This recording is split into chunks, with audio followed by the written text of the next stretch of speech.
I'm about to show you how to turn this engine cover into a forged carbon fiber cover. First step is just taking it off. Then you gotta make sure to take off the badge so that, you don't get it covered in carbon fiber. The third step is crucial. We're gonna clean it with some water and soap and then sand it with some sandpaper. Loud noises! Step 3.5, clean it with some rubbing alcohol or else nothing will stick to the stuff.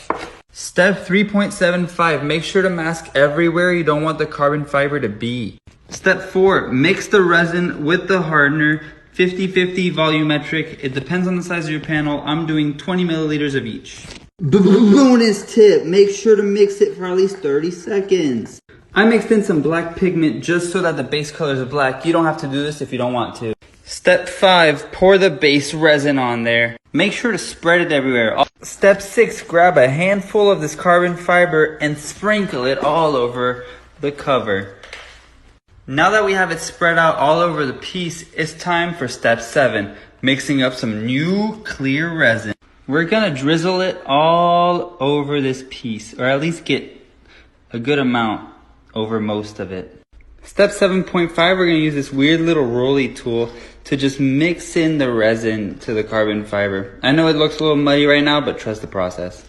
Now that it's covered, it's time for step 8, some peel ply. Let's put that on top. Step 8, cover it with some peel ply and make sure it has mostly full contact. Step 9, put in a vacuum seal bag and let it rest overnight for at least 24 hours. Step 10 is gonna be removing this piece from the plastic bag. And now we have the peel ply that actually became transparent. Step 11 is carefully removing the peel ply. Now that it's peeled completely, we're gonna move to step 13, which is cleaning up all the edges and sanding this whole piece as flat as we can. Now that it's sanded flat, it's time for step 14, which is pour some more clear resin on it. And we're gonna use a brush to spread it evenly all over the surface. Mega pro tip, use a torch to get rid of all the little bubbles on top. We just have to wait 2 hours for this to cure a tiny bit to put a second layer on it. All right, it's been a whole 2 hours. And for step 15, we're gonna put on a thicker coat than the last one. Now that it's laid there and it's curing for the next 24 hours, and I have no control over space and time, so I can't rush anything in this process.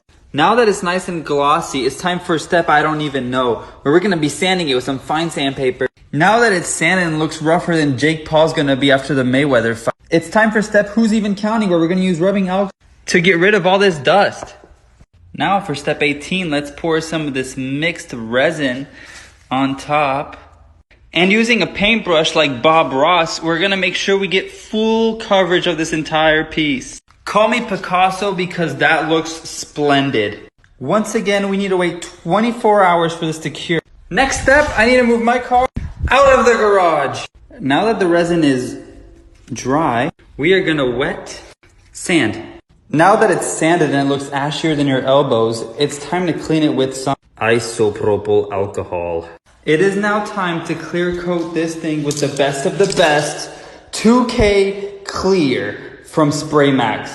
Mega pro tip, use a mask when you use this. You don't want to do it without a mask. Here goes the first coat. All right, and that's coat 5. Be right back. It is now the next day and it is all done. It is time to grab and we're gonna put the emblem back on. That's better. All right, time to put it on there. Look at how good that looks. If you want to see the whole process, check out my latest YouTube video.